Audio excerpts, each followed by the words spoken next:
Actualmente contamos con un excelente equipo multidisciplinario experto en enfermedades intersticiales y hemos tenido la oportunidad también de participar desde el Centro de Investigación participando en estudios clínicos fase 3 que están desarrollando nuevas moléculas para el tratamiento de personas con fibrosis pulmonar. Contamos con más de 3 años de experiencia en el área de educación médica continua, recibiendo rotaciones de médicos residentes de neurología a nivel nacional e internacional. Estamos muy orgullosos de verlos actualmente ya como neumólogos. Doctores, felicidades y bienvenidos. Ofrecemos servicios de diagnóstico especializado con la implementación de tecnología de punta, como son pruebas de funcionamiento respiratorio, tomografía de alta resolución en inspiración y expiración, con interpretación a cargo del doctor Fortunato Juárez, excelente y eminente radiólogo, experto en enfermedades pulmonares intersticiales difusas, así como el servicio de perfiles de autoanticuerpos con cobertura a nivel Ciudad de México y al interior de la República. Y bueno, sin más preámbulo, voy a presentar a nuestro eminente equipo multidisciplinario que va a llevar a cabo la sesión, el simposio del día de hoy, que va a constar de la presentación de 2 casos clínicos. Estos casos clínicos son de pacientes de ENDID, son pacientes de casos de la vida real que esperemos que sean de mucho provecho y ayude a su toma de decisiones y mejore su práctica profesional en el ámbito de diagnóstico y seguimiento de estos pacientes con fibrosis pulmonar. El doctor Aldair Reyes Felipe es director de enseñanza e investigación de GREPI, cuenta con la especialidad en enfermedades pulmonares intersticiales difusas y también está adscrito al Centro Médico ISSSTE Adolfo López Mateos y al Instituto Nacional de Enfermedades Respiratorias. La doctora Dafne Rivero, ella es reumatóloga, miembro de nuestro equipo multidisciplinario y cuenta con una maestría en Ciencias de la Salud y también adscrita al Instituto Nacional de Enfermedades Respiratorias. El doctor Fortunato Juárez es miembro también de nuestro equipo multidisciplinario y también está adscrito al Instituto Nacional de Enfermedades Respiratorias y al Centro Médico Nacional Civil. El caso clínico número 1 estará a cargo de la doctora Diana Laura Guzmán. Ella es médico residente de 4º año de neurología en Centro Médico Nacional Siglo XXI. La doctora Andrea Pérez Ramos, ella estará a cargo de la presentación del caso clínico número 2 y también es residente de 4º año de Centro Médico Nacional Siglo XXI. Sean todos ustedes bienvenidos y cedo la palabra al doctor Andrea. Muchas gracias. Me ponen la presentación, por favor.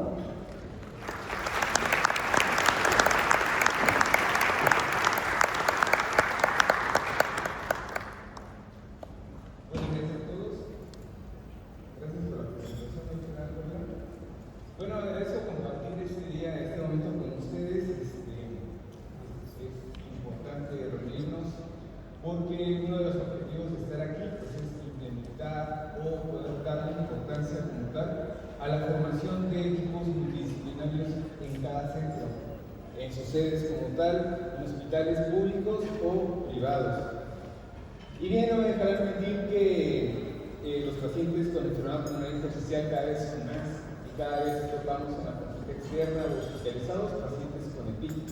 Entonces, por eso, en realidad a veces nos sentimos solos como neumólogos y necesitamos contar un apoyo tanto de reumatología, imagen, patología o alguna otra especialidad para que nos ayude al abordaje de los pacientes con enfermedad pulmonar intersticial. Perdón, ¿cómo te digo?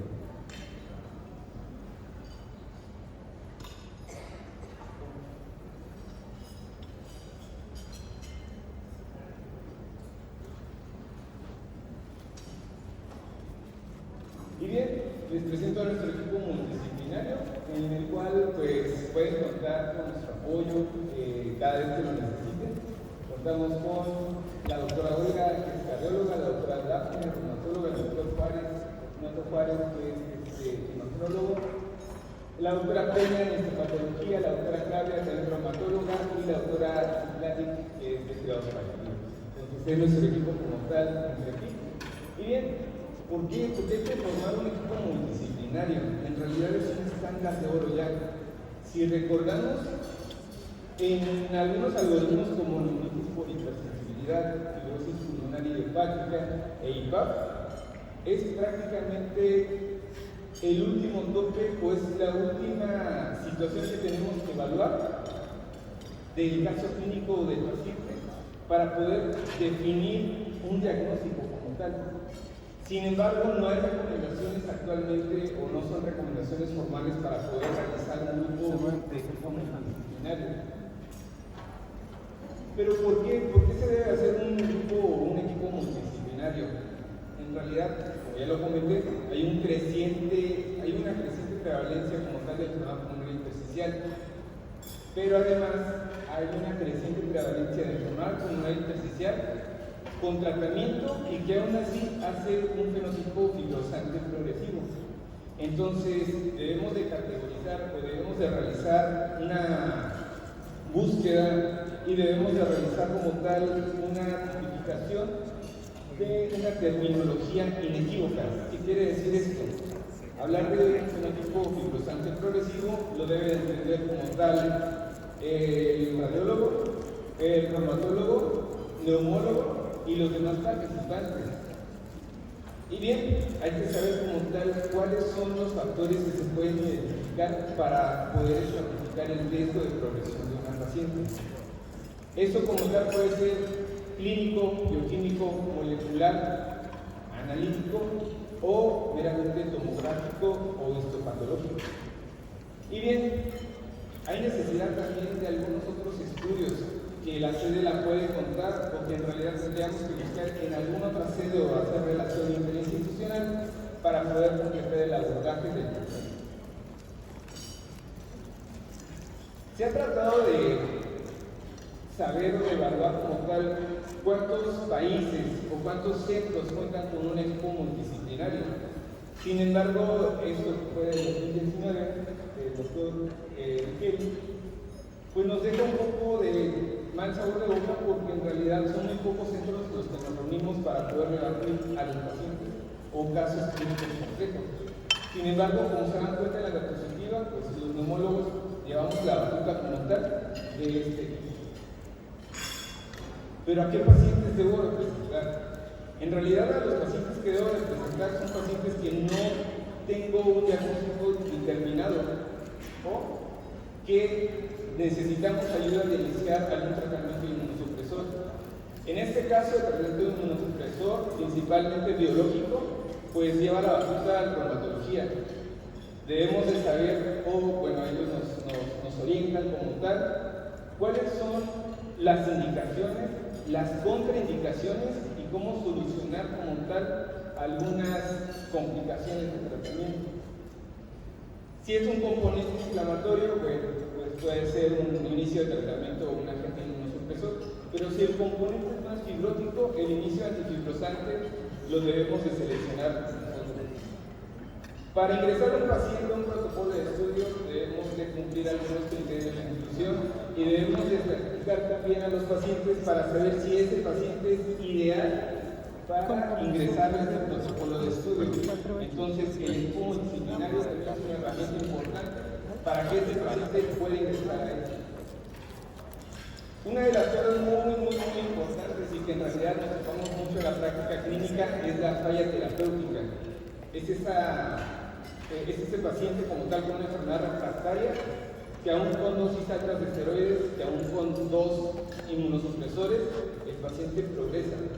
Entonces, esta falla terapéutica pues representa algo muy puntual para poder reunirnos como tal y saber si el tratamiento inmunológico, inmunosupresor o antifibrosante está siendo o no efectivo. Y bien, vamos a iniciar como tal con los casos clínicos. Por favor,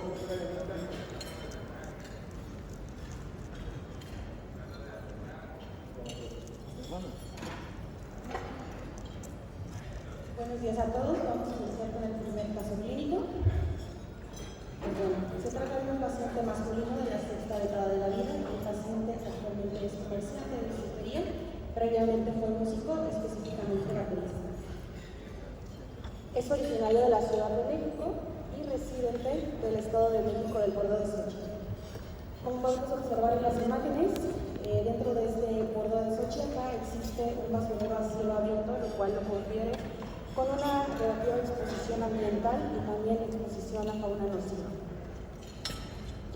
Como antecedentes personales no patológicos de importancia, tenemos que el paciente tiene exposición a agentes orgánicos, refiere que cuenta con una sala con relleno de plumas de ganso.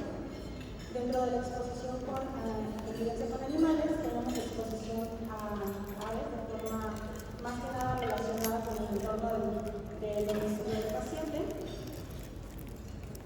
Como antecedentes personales patológicos de importancia, observamos que el paciente tuvo una exposición a humo de tabaco, esto de forma pasiva durante 10 años, meramente relacionado con el ambiente laboral del músico, antecedente de inhalación de cocaína durante 7 años, ya suspendido hace 20 años. Dentro de los antecedentes quirúrgicos cuenta con una realización de biopsia pulmonar que les mencionaré más adelante en noviembre de 2021. Continuando con el padecimiento actual y la evolución clínica de nuestro paciente, inicia en noviembre de 2020 con la presencia de disnea MRC2 y la presencia de tos no productiva persistente. Para enero del 2021, el paciente persiste con esta disnea, incluso progresando hasta el MRC3, por lo que acude a valoraciones con médicos facultativos que le indican tratamiento con Deflazacort 6 miligramos cada 24 horas y con terapia inhalada no especificada en este momento para el paciente. Para marzo del 2021, médicos particulares realizan una tomografía computarizada de tórax, en la cual se evidencia la presencia de nódulo pulmonar y hallazgos relacionados con el especial. Por la presencia de este nódulo se le realiza un PET-CT descartando maligno. De igual forma, en medio privado, por los hallazgos de enfermedad pulmonar intersticial, realizan una biopsia pulmonar. El reporte de patología por medio privado menciona un resultado con un diagnóstico no concluyente, únicamente mencionando la presencia de bronquitis crónica y múltiples áreas de fibrosis. Es por eso que en noviembre del 2021 acude una valoración inicial a nuestro centro de referencia. ¿Coffee? Sí, por favor. En la valoración inicial del paciente, a la exploración física, cabe destacar que en lo respiratorio encontramos la presencia de ruidos respiratorios disminuidos de forma bilateral, al igual que la presencia de estertores crepitantes. Se indaga de manera minuciosa la revisión de manifestaciones compatibles con la enfermedad autoinmune, los cuales son negativos. El resto de la exploración física es irrelevante. Estos son los laboratorios iniciales de nuestros pacientes de noviembre del 2021, en los cuales podemos observar que no hay ninguna alteración en la química sanguínea ni en las pruebas de función hepática. Únicamente destacando una ligera elevación de la proteína C reactiva ultrasensible a 0.871. Acude con una tomografía inicial en marzo del 2021, la cual el doctor nos hará el favor de realizar su comentario radiológico.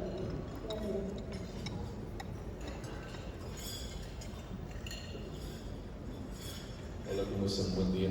Bueno, creo que están muy bien. No sé si voy a poder señalar en este aparato infernal, no, pero bien. Estamos con esa tomografía de alta resolución. En esta primera tomografía que tenemos, solo tenemos esta y esta imagen. Entonces es una imagen más inspiratoria. Si se entiende la tomografía, tenemos un resumen que es de reportes.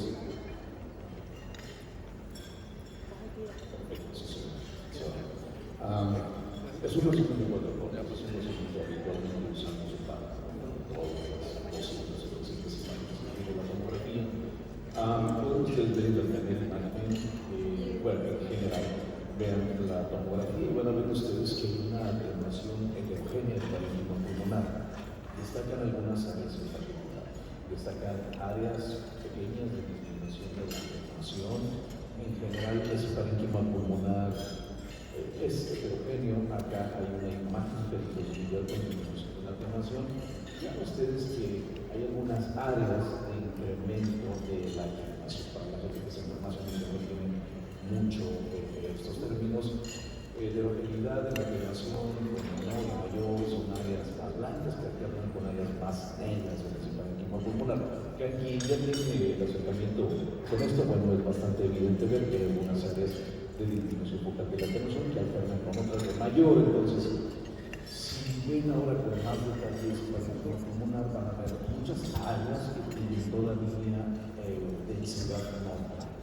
Entonces, desde ahí, si ustedes ven aspecto central, esa tomografía, ven que tiene un patrón de las densidades, pulmón normal, pulmón con incremento en la atenuación y pulmón con disminución de la atenuación. Eso se llama el signo de las tres densidades, está descrito en algunas entidades muy particulares o muy específicas. En la primera imagen pueden ustedes ver la presencia de algunos pequeños nódulos, pequeño nódulo moldeo que no tiene ninguna otra imagen que nos haga sospechar que pudiera corresponder con malignidad. En la segunda imagen vemos un incremento en la atenuación y ven ustedes cómo hay un aspecto reticular apenas evidente, sutil, que hace una irregularidad mínima de la superficie de la pleura visceral. Y si ustedes analizan la vía aérea van a poder ver algunos bronquios con engrosamiento y una leve irregularidad de su pared. En la siguiente imagen, como les decía, destacan las áreas de disminución focal de la atenuación que alternan con áreas de mayor densidad y otras áreas con densidad de parénquima pulmonar prácticamente normal, y en la última imagen prácticamente lo mismo. En esta primera tomografía, por desgracia, no tenemos una fase expiratoria. Esto es muy importante, en especial en este pequeño resumen que ustedes acaban de ver, porque todos estamos pensando, estamos escuchando que este paciente pudiera estar atrapando aire. Potencialmente puede ser eso, pero no tenemos una fase expiratoria y luego entonces, en consecuencia, no podemos decir si ese paciente atrapa aire o no. Lo que sí podemos decir es que tiene hallazgos de movimiento inicial, que tiene un signo de las tres densidades y que inicia con algún aspecto reticular que sugiere ya cambios hacia la fibrosis. Ese es el resumen que usted tiene.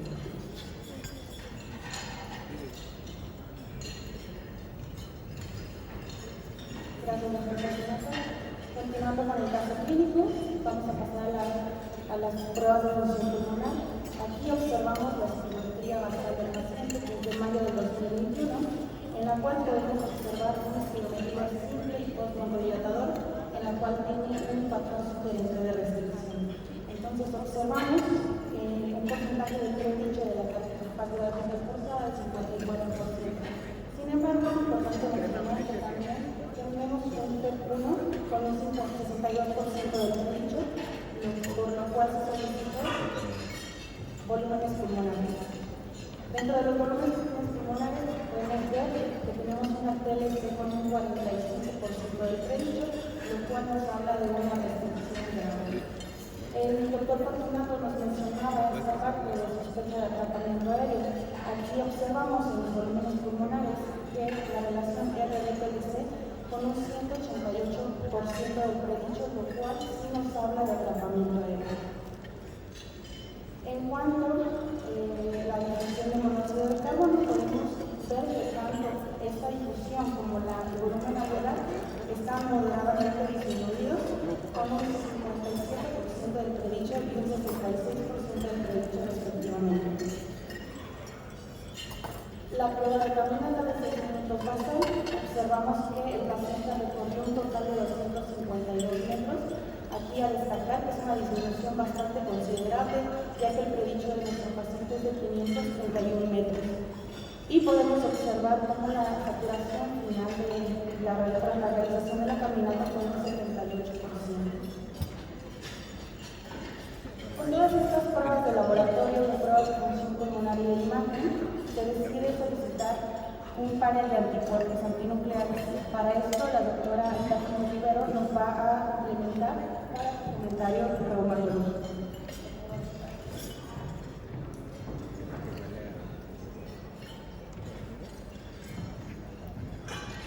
Entonces podemos apreciar que solicitamos el panel de anticuerpos, pero antes un antinuclear, que eso es lo que se debe de hacer.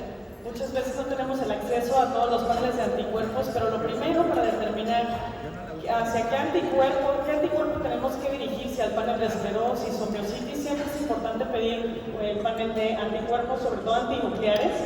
Y algo muy importante es que este paciente presenta un anticuerpo citoplasmático, que desde ahí podríamos estar pensando hacia miopatías. Siempre que estemos con patrones citoplasmáticos nos va a orientar a que los antígenos que tenemos que dirigirnos y a los que vamos a solicitar, que en este caso sería el panel de miocitis, vamos a ver que en este paciente sí presenta la positividad de este anticuerpo mitocondrial, que si bien se ha asociado a inmunidad específica de órgano, principalmente a lo que es hígado, pues para las enfermedades pulmonares intersticiales va a ser nuestro primer abordaje. Algo muy importante cuando tenemos estos paneles, porque en México no tenemos el buen estándar de diagnóstico, que es la inmunoprecipitación, que nos puede facilitar el hacer un abordaje más complejo de estos pacientes, son los paneles por el método de Euroline. Entonces podemos apreciar cómo en este paciente presentaba la positividad de PMSCL75, y entonces cuando vamos a evaluar estos paneles es fundamental para nosotros poder valorar la intensidad. Cuando nosotros nos encontramos a una intensidad que la mayoría de las veces son cortes de 15 o abajo, podríamos decir, bueno, está en zona gris, puede ser algo reactivo, puede ser incluso un falso positivo. Pero lo importante en este caso, y sobre todo en este paciente, es que tenemos una intensidad significativa de 110, y cuando nos encontramos a la positividad de un PMSCL75, nos vamos a encontrar entre tres escenarios. El primero, un paciente que puede tener enfermedad pulmonar intersticial y datos clínicos o incluso tomográficos de una esclerosis sistémica. En segundo, nos podemos encontrar ante un paciente que tenga una sobreposición y sobre todo predomine manifestaciones clínicas de una miocitis. Y en tercero, a un paciente que solo presente la positividad de este anticuerpo y la afección pulmonar intersticial como parte de este síndrome. Que incluso podemos saber que hasta un cuarto de los pacientes que presentan la positividad de PMSCL75, y aunque está asociado a esclero y miocitis, pueden solo debutar con afección intersticial pulmonar.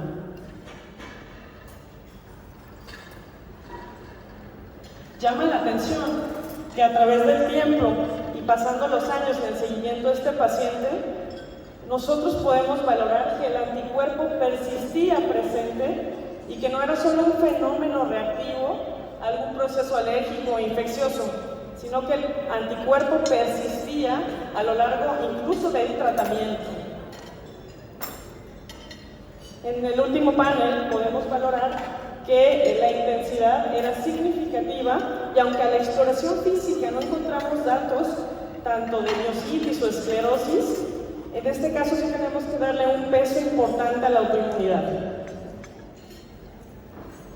Bueno, como parte del abordaje complementario de este paciente, realizamos capilaroscopía, y el paciente por su oficio se dedicaba a la bisutería, era complicado, no tenía buena ventana periungual para realizar adecuadamente la capilaroscopía, y las imágenes fueron un poco complicadas al momento de realizar la capilaros, pero lo que llama la atención en este estudio es que el paciente presentó datos de ramificaciones, arborificaciones. Si bien nuestra principal intención en este estudio fue valorar si el paciente tenía un patrón temprano o activo, principalmente de esclerosis sistémica, y eso no fue lo que encontramos. Encontramos un patrón inespecífico que predominaba por dilatación de capilares, entrecruzamientos y arborificación, y lo clasificamos como cambios inespecíficos que incluso se pueden ver asociados en miopatías. Aquí esta imagen, que como podemos valorar en la imagen a su izquierda, el paciente presentaba algunos megacapilares que pueden estar asociados en fases tempranas de las miocitis o incluso en estos síndromes de sobreposición. Gracias.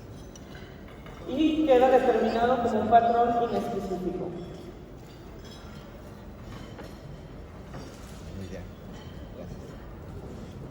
Muchas gracias, doctora Daphne. Continuando con la evolución del paciente, en noviembre del 2021, de acuerdo al resultado que la doctora Daphne nos acaba de mencionar del panel ANA23, se inicia tratamiento con prednisona cada 24 horas y diclofenaco de mofetilo 1 gramo cada 12 horas, y se solicita un antígeno médico. En enero del 2022, el paciente retira a la exposición a plumas previamente mencionada. Sin embargo, se evidencia de saturación al aire ambiente hasta 82%, motivo por el cual se inicia tratamiento con oxígeno suplementario a 3 litros minuto. El seguimiento que tuvo el paciente de febrero a diciembre del 2022 fue con pruebas de función pulmonar y con pruebas de imagen. Realmente la estabilidad sintomatológica del paciente estuvo durante todo el año y incluso en las pruebas de función pulmonar se mantuvo una estabilidad de los parámetros tanto de FDC como de DSO. En marzo del 2023 acude nueva valoración a COPIT y se solicita una tomografía de alta resolución, para la cual el doctor Fortunato nos va a realizar nuevamente su valoración.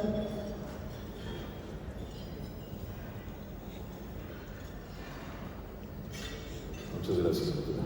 Perdón, ya estaba distraído para variar. Bien, tenemos una segunda tomografía del paciente. Esta tomografía sí tiene una fase respiratoria. Voy a tardar unos segundos en enseñársela. Quiero que vean otra vez el aspecto general de esa tomografía. Sin duda, al verla y a compararla con la previa, van a notar que existe un incremento en la reticulación del parénquima pulmonar en forma general. Sin embargo, ese aspecto de reticulación voy a tener que girar para poder señalar. Espero que me sigan escuchando. Bien, voy a dar eso. Bien, vean el nódulo persiste en tamaño, no se agregan signos rasgos de malignidad como especulación, no ha modificado ninguna cosa en particular. El resto de los nódulos se siguen viendo prácticamente igual. En la segunda imagen ven ese incremento en el aspecto reticular. Noten cómo hay engrosamiento intralobulillar, que si bien ya estaba presente en la tomografía previa, ahora es mucho más evidente, con una ligera disminución del volumen pulmonar, al menos en esta área específica. En otras áreas del parénquima pulmonar van a ver ustedes la presencia de nódulos subsólidos. Miren que limpos se ven en esta parte del parénquima. En algunas áreas muy particulares, esos nódulos tienen un aspecto claramente centrilobular. En este segmento pueden ustedes ver el aspecto subsólido y centrilobular de esos nódulos. En los segmentos inferiores se agregan algunos parches de información que son bastante evidentes si los comparamos con la tomografía previa. En resumen, este paciente tiene incremento en el aspecto reticular, tiene disminución focal de volumen en algunos segmentos, persisten los nódulos sin cambios como ya lo hemos visto, y se agrega además de ese aspecto reticular la presencia de nódulos, algunos de ellos muy centrilobulares, muy subsólidos, y si ustedes analizan con más detalle esta parte de la tomografía, van a ver que existe un cambio quirúrgico en S1+2.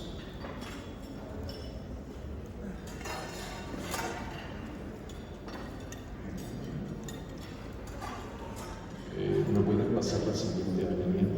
Que tengo un problema yo con este aparato. Listo. Bien.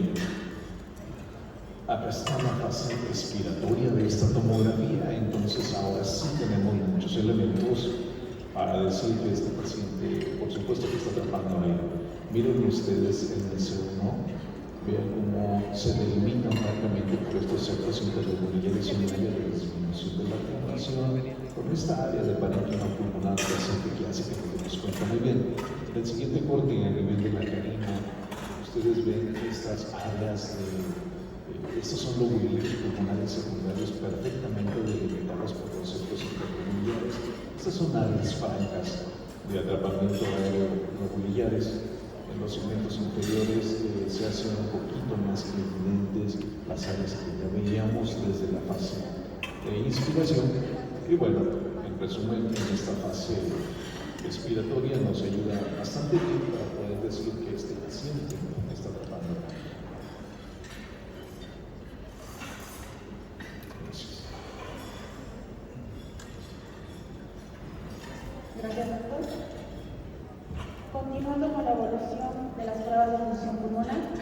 podemos observar en esta espirometría que el tratamiento establecido con prednisona y diclofenolato de mofetil fue en noviembre de 2021, para lo cual a febrero de 2023 vemos un incremento de la FBC desde 53 hasta el 60%. Sin embargo, observamos lo contrario en la difusión pulmonar de monóxido de carbono, donde a partir del tratamiento instaurado vemos que hay una disminución considerable hasta el 66%, hasta el 34%. Esta disminución fue de un 23% en tan solo 2 años.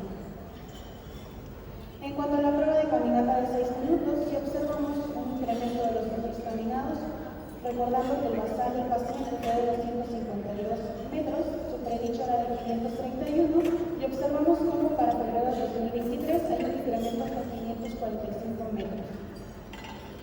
Esta es la comparación de la evolución de la FBC y de la DLCO, donde nuevamente evidenciamos que la capacidad vital forzada tiene un incremento del 7%, pero una notable disminución de la difusión pulmonar de monóxido de carbono. En marzo del 2023 recabamos el resultado del antígeno a diario, el cual sale negativo. Es por este motivo que en abril del 2023 se realiza revisión de las probabilidades de biopsia pulmonar, la cual les mencioné que fue realizada en 2021. Esta revisión fue por un patólogo respiratorio, en el cual llega a la conclusión de que tiene una neumonitis por hipersensibilidad con un patrón fibrótico típico. Por lo que en mayo del 2023 se realiza una sesión multidisciplinaria. Esta sesión multidisciplinaria se llega al consenso de que estamos ante una neumonitis por hipersensibilidad con una alta contaminación. En marzo del 2023 acude a consulta de seguimiento. Dentro de los objetivos, realmente el paciente refería únicamente disnea NMRC2. Sin embargo, podemos observar que a la exploración física se agrega la presencia de telangiectasis en tórax anterior. De acuerdo a lo que el doctor Fortunato nos comentaba en la evolución tomográfica a las pruebas de función pulmonar, se realiza un ajuste del tratamiento con prednisona, dosis reducción de 1 miligramo kilogramo, y la dosis de diclofenolato de mofetil se ajusta 1 gramo cada 8 horas. Entonces, vemos que tenemos una disminución del 23% de la LCO y un aumento de la extensión del componente fibrótico en la tomografía, por lo cual se inicia el tratamiento con internet 150 miligramos cada 2 horas. Para marzo de 2023, observamos que en el panel de miopatías, como nos comentaba la doctora Rafael Rivero, persiste esa presencia de PMSCL75. La valoración que tiene de febrero del 2024 nos menciona el paciente que ha realizado cambio de domicilio y que aunado a eso se observa una importante mejoría clínica.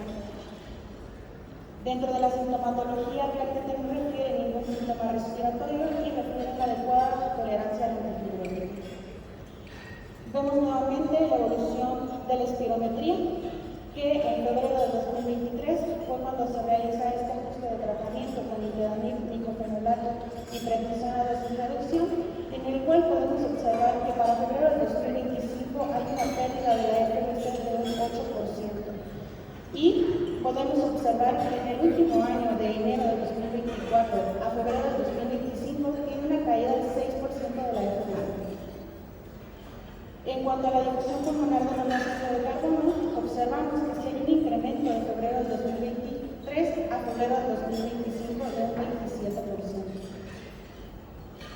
Y en cuanto a la prueba de caminata de 6 minutos, hay una disminución de un total de 47 metros de 2023 hasta el 2025. Esta es la última tomografía que se le realizó al paciente, que fue en enero de 2025. Nuevamente nos va a apoyar el doctor Fortunato para la revisión de la misma. Creo que ya no me voy a mover de aquí. Bien, esta es otra fotografía de este pacientito. Vean ustedes, bueno, si hay algunos pequeños cambios en relación con las dos preguntas que ustedes mencionarían.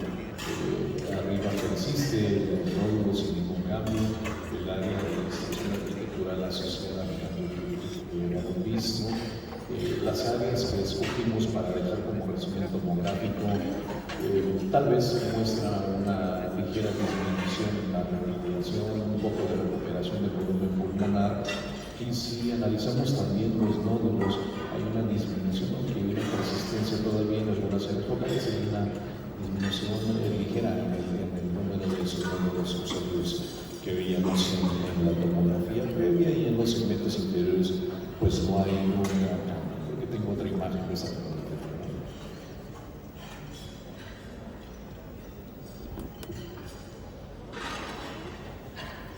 La escribo ya o hasta el final.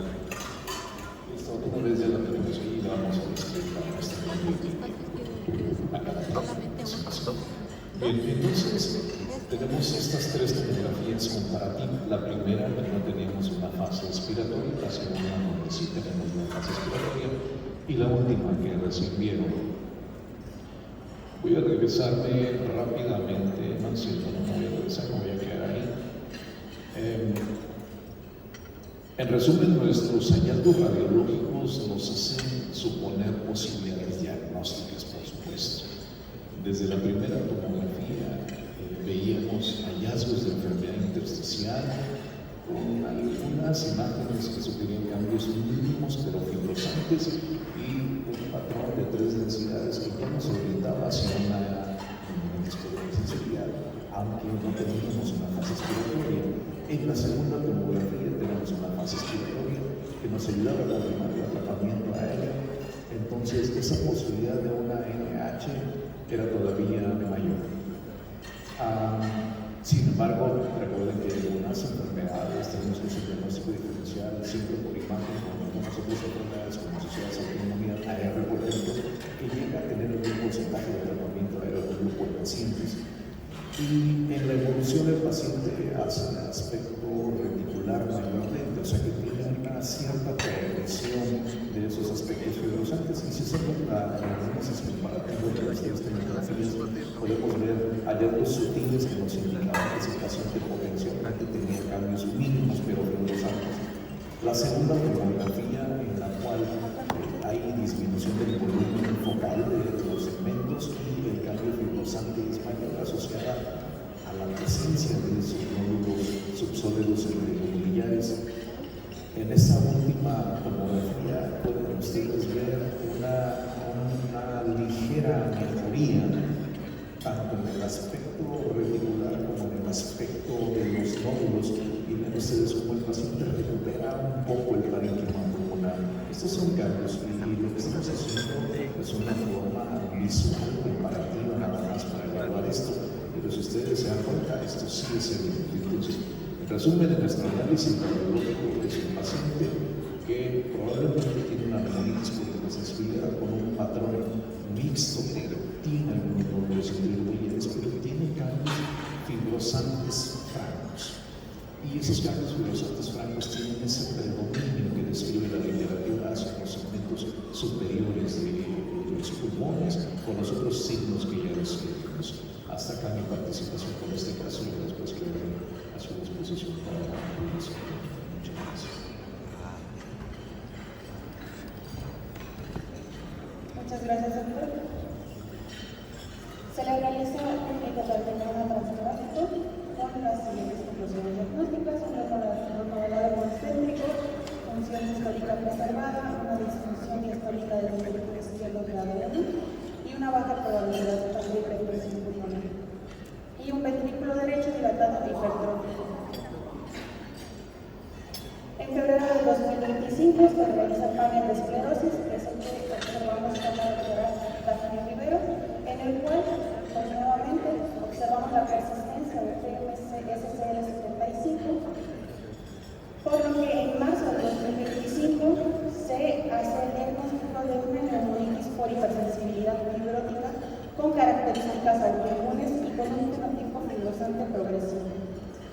El tratamiento actual de este paciente es con prednisonas 5 miligramos día, ácido licofenólico 1 gramo cada 8 horas, con Intadamid 150 miligramos cada 2. Muchas gracias.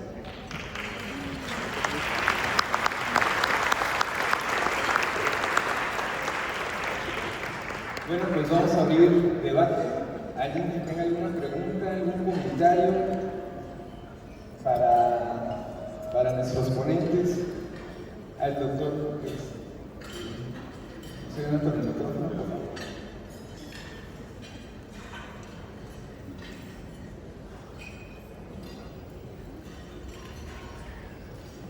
¿Qué tal? Me gustaría saber por qué no consideraron hacer el lavado propio para determinar el patrón linfocítico que caracteriza la MH. Claro, bueno, en la evolución del paciente, al principio él fue abordado como tal en la institución y en el transcurso de que estuvo en protocolo, que al parecer fueron entre 8 y 10 meses como tal, se le abordó el motivo de hipersensibilidad. Sin embargo, al momento de indicar el lavado bronquialular, al parecer el paciente pues no estuvo de acuerdo, quiso hacer una segunda opinión como tal. Sin embargo, justo por la reunión del equipo multidisciplinario y al valorar el patrón tomográfico, el atrapamiento aéreo en tomografía, el atrapamiento aéreo en tomografía, pues ya no se sugirió nuevamente intervenir al paciente como tal. Sin embargo, por protocolo de ERS o habitual también está como tal una magnetitis por hipersensibilidad de alta confianza. Entonces quedó como tal el diagnóstico así, ya no se inició nuevamente ¿Puede tomar un poquito, con linfocitos en lavado. Señorita, por favor.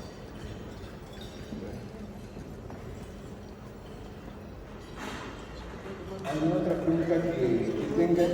Aquí el reforzamiento pues sí fue histopatológico, imagen, y bueno, se descartó como tal alguna enfermedad autoinmune.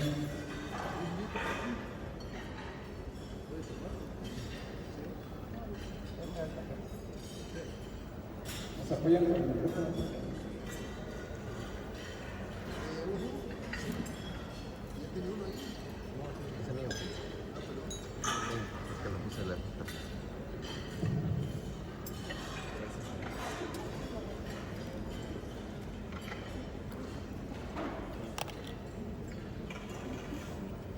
¿Alguien más que tenga alguna pregunta, comentario?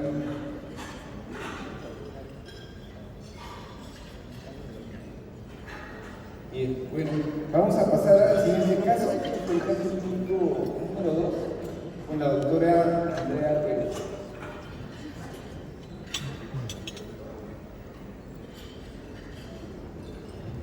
Hola, buenos días a todos. Vamos a continuar con el segundo caso clínico. Él es un masculino de 42 años de edad. Él se desempeña como agente de ventas. Es originario de Oaxaca, reside en la Ciudad de México desde hace 11 años. Dentro de sus antecedentes heredofamiliares de importancia destaca la esclerosis sistémica y el lupus eritematoso. En sus antecedentes personales no patológicos, él refiere exposición a aves desde la infancia con suspensión a los 19 años y también una exposición laboral a ácido clorhídrico y nítrico químicamente puro por 8 años que se suspendió hace 3. En sus antecedentes personales patológicos, él refiere un índice tabáquico de 1.2 paquetes años, sin otros de importancia. Dentro del padecimiento actual y la evolución clínica, él inicia en mayo del 2022 con disnea MMRC1, asteria y adinamia e infecciones recurrentes de vía aérea superior. En enero del 2022 tuvo una infección respiratoria por SARS-CoV-2 que no ameritó ingreso hospitalario, sin embargo sí exacerbó su disnea llegando a ser MMRC2.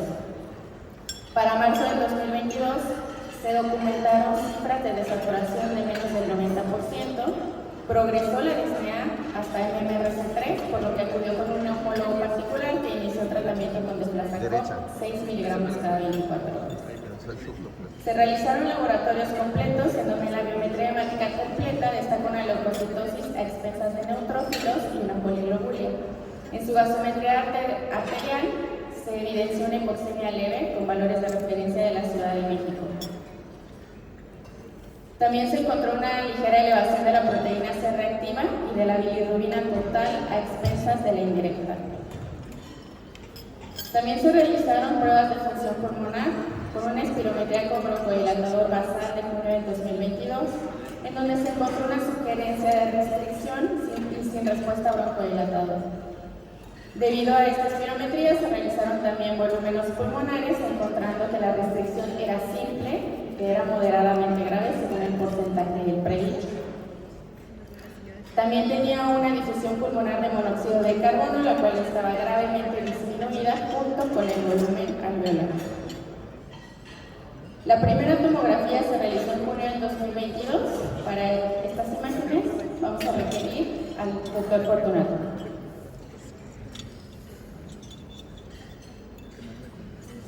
Bien, continuando con el siguiente. Bien, tenemos esta tomografía de alta resolución pulmonar que tiene sí tenemos una respiratoria que van a ver en unos 40 minutos, pero igual si ustedes analizan rápidamente el golpe de esta tomografía van a ver que el pediatra llama la atención durante 3 áreas en segmentos anteriores y superiores destacan la presencia en el incremento de la atenuación de minería. Vean ustedes cómo hay un poquito de engrosamiento de secos en categorías, pero lo que llama la atención los hallazgos que terminan en esa tomografía es especial en esta región en segmentos anteriores y superiores.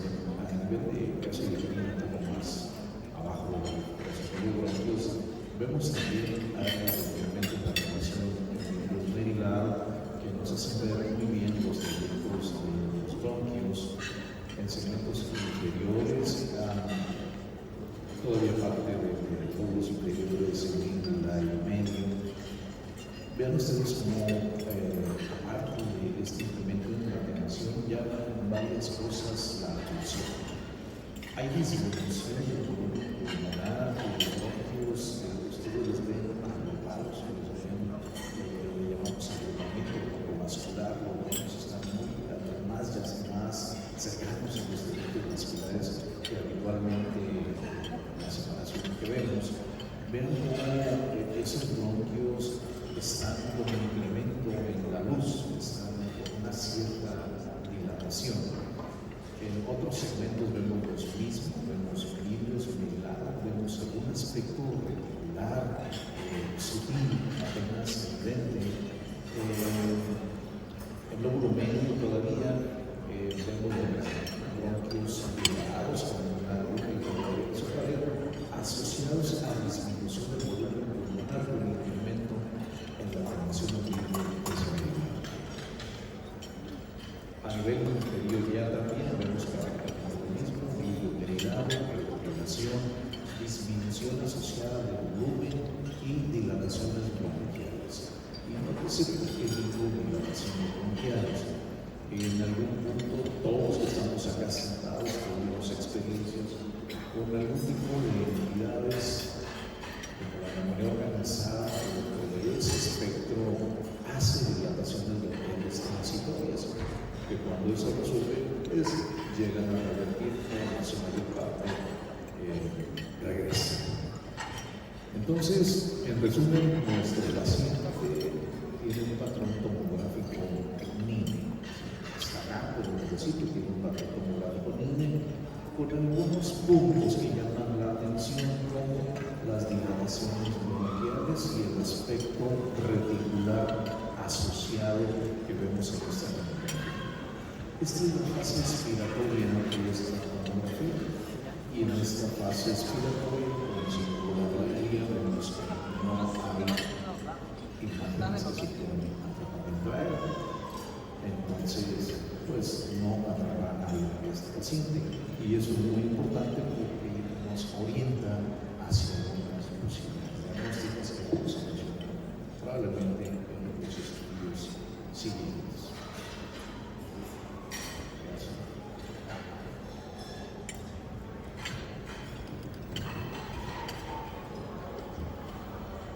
Dados estos hallazgos, en julio del 2022 se decide la realización de una broncoscopía diagnóstica con lavado bronquialveolar y con una biopsia transbronquial. En el lavado bronquialveolar predominaron los linfocitos con un 54.75%, y en la biopsia transbronquial se encontró a la mucosa con escaso infiltrado linfoplasmacitario, edema leve en el estroma, pocos linfoides en las paredes alveolares y un fragmento con cúmulos disquisitos en el intersticio que formaron parcialmente un granuloma no necrosante. Con estos hallazgos se concluyó en ese momento una neumonitis por hipersensibilidad y se inició tratamiento con inmunosupresión. Sin embargo, el paciente tuvo poca mejoría clínica e incluso inició oxígeno suplementario en casa, por lo que en noviembre de 2022 es enviado a Trepillo. En nuestra primera valoración en enero del 2023, el paciente llegó refiriendo dolor en rodillas, con rigidez de predominio vespertino que empeoraba con la actividad y con exposición a temperaturas bajas. En ocasiones se acompañaba de aumento de volumen y temperatura local. También refirió fenómeno de Raynaud esporádico no asociado a cambios de temperatura, sensación de cuerpo extraño en ambos ojos, sin seroftalmia, eritema ni dolor. Para este momento el paciente ya usaba oxígeno suplementario a 2 litros por minuto, 18 horas diarias. Dentro de sus signos vitales solo se evidenció la desaturación, llegando hasta 86% aire ambiente, y dentro de la exploración física en lo neurológico no había alteración, tampoco en lo cardiovascular, pero en lo respiratorio sí destacaban los ruidos respiratorios disminuidos con estertores intermitantes difusos en ambos hemitórax.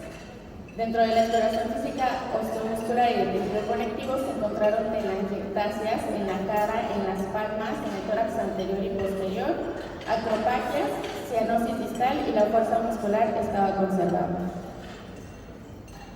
Para este momento al paciente se le solicitaron laboratorios, pruebas de gabinete y pruebas de función pulmonar de seguimiento, y dentro de los laboratorios el panel de anticuerpos, para lo cual la doctora nos va a dar su opinión.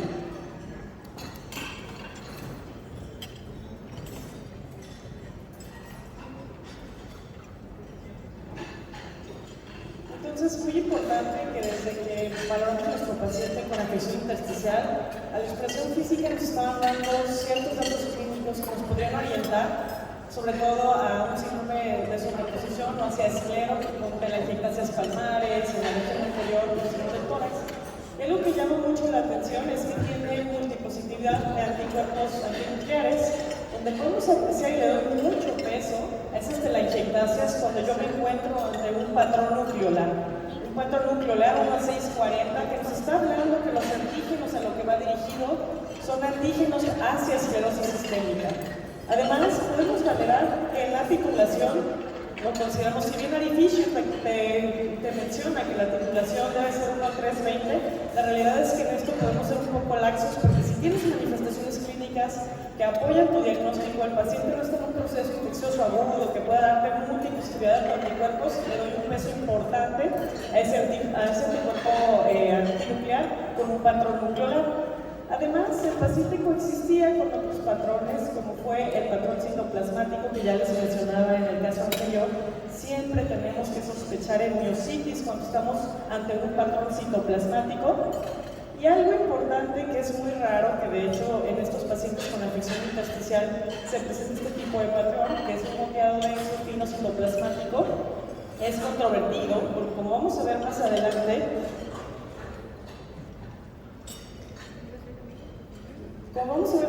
este patrón que les mencionaba se asocia hacia este anticuerpo que es DFS70. DFS70 no solo lo vamos a ver en pacientes con enfermedades autoinmunes sistémicas o asociadas al tejido conectivo, también podemos verlo asociado negativamente a una enfermedad autoinmune, que son los reportes donde se ha comentado este anticuerpo que es poco frecuente que se encuentre, y solo hay algunos reportes de casos donde se ha asociado sobre todo a pacientes con esclerosis sistémica y afección intersticial. Entonces, tener un patrón NINE, que sabemos que las NINES no son idiopáticas, y estos anticuerpos le vamos a dar un peso importante y también hacia las manifestaciones clínicas. En relación al otro anticuerpo que podemos valorar aquí, que es el GP210, la realidad es que yo tendría mi reserva, y eso es algo que siempre como clínicos, independientemente de que seamos reumatólogos, todo clínico que se enfrente a estos pacientes y tenga este manejo multidisciplinario, la realidad es que este anticuerpo yo me lo tomaría con reserva, aunque la intensidad, en efecto, dirías, bueno, tiene más de 15, es un paciente que tiene la positividad de este anticuerpo, No se ha asociado a afección intersticial, principalmente está dirigido a problemas autoinmunes hepáticos como colectosis biliar primaria y hepatitis autoinmune, pero en este paciente, al tener un anticuerpo nucleolar, el tener el F70 que se puede ver en esclerosis, pues no sabemos si está en alguna fase preclínica y todavía no hable con una sobreposición con colectosis biliar primaria que puede estar muy asociada a estos síndromes de sobreposición. Y entonces yo sí consideraría que ante esta NINE idiopática aparente, pues se haga este abordaje completo porque podemos valorar que al tener estas manifestaciones clínicas le damos importancia a estos anticuerpos. También se realizó un panel para esclerosis sistémica por las manifestaciones clínicas y no se encontró ninguna positividad. Y a diferencia del otro paciente,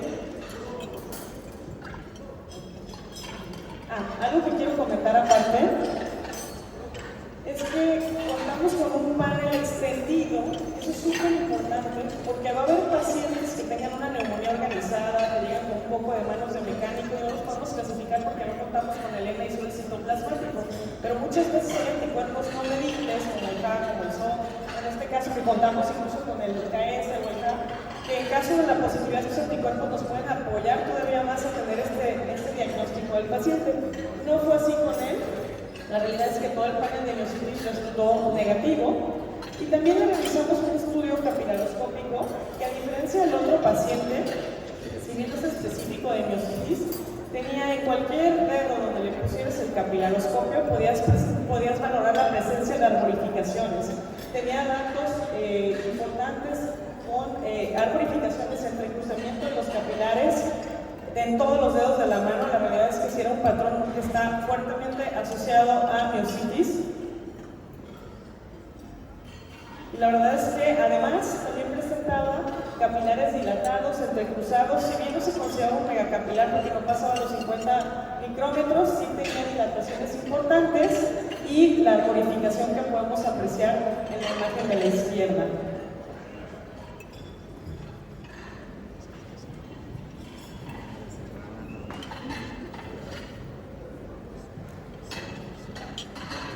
Gracias, doctor. Para este momento se solicitó una espirometría de control en la cual podemos ver la diferencia con la basal, en donde en junio del 2022 tenía un porcentaje predicho en FBC del 51% y 6 meses posteriores cayó a 40%.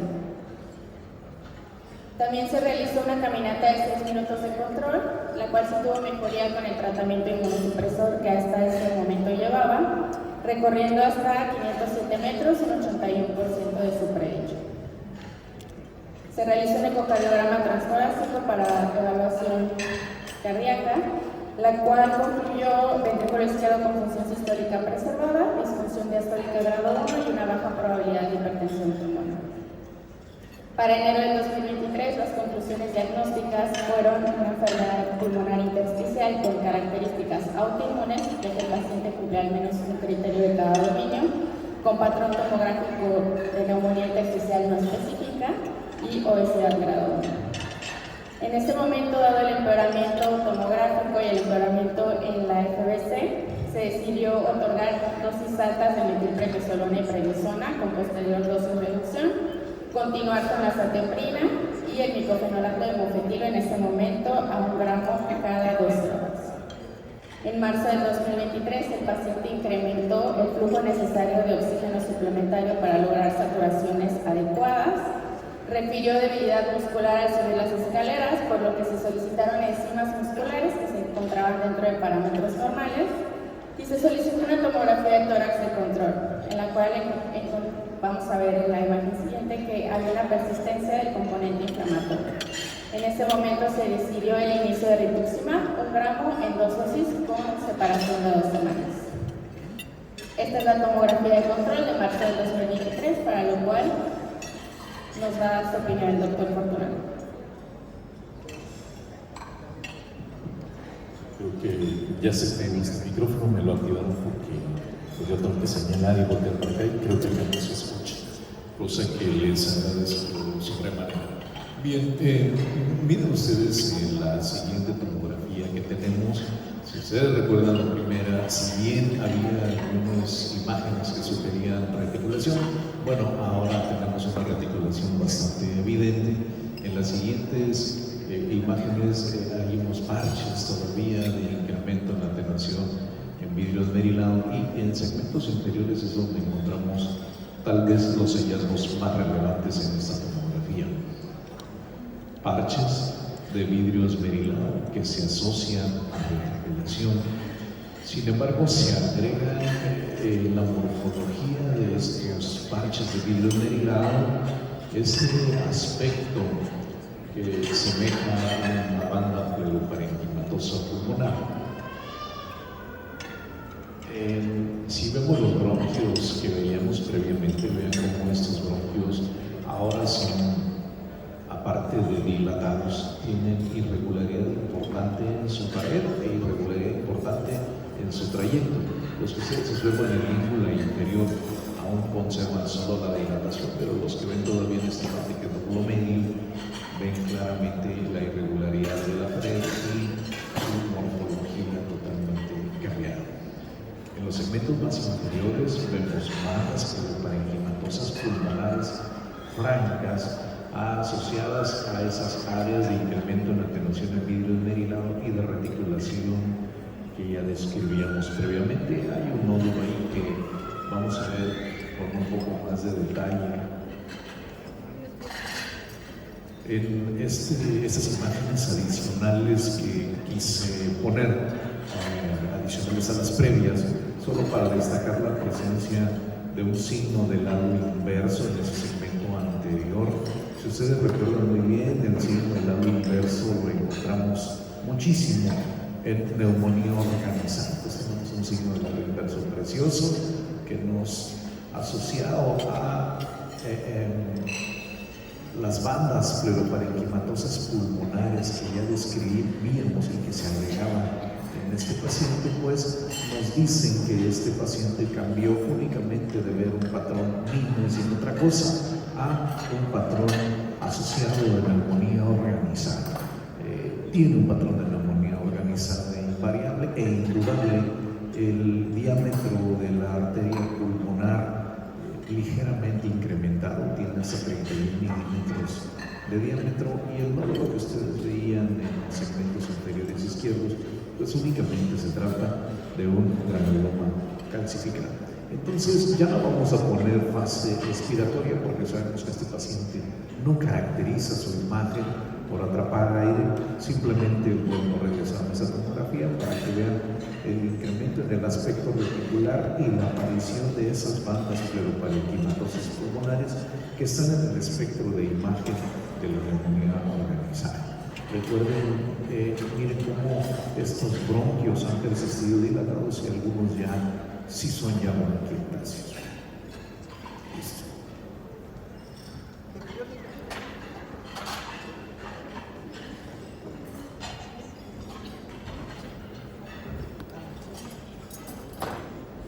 Para el mes de abril de 2023 se ajusta el tratamiento por el patrón tomográfico, incrementando la dosis de micofenolato por kilo a 2.5 gramos al día.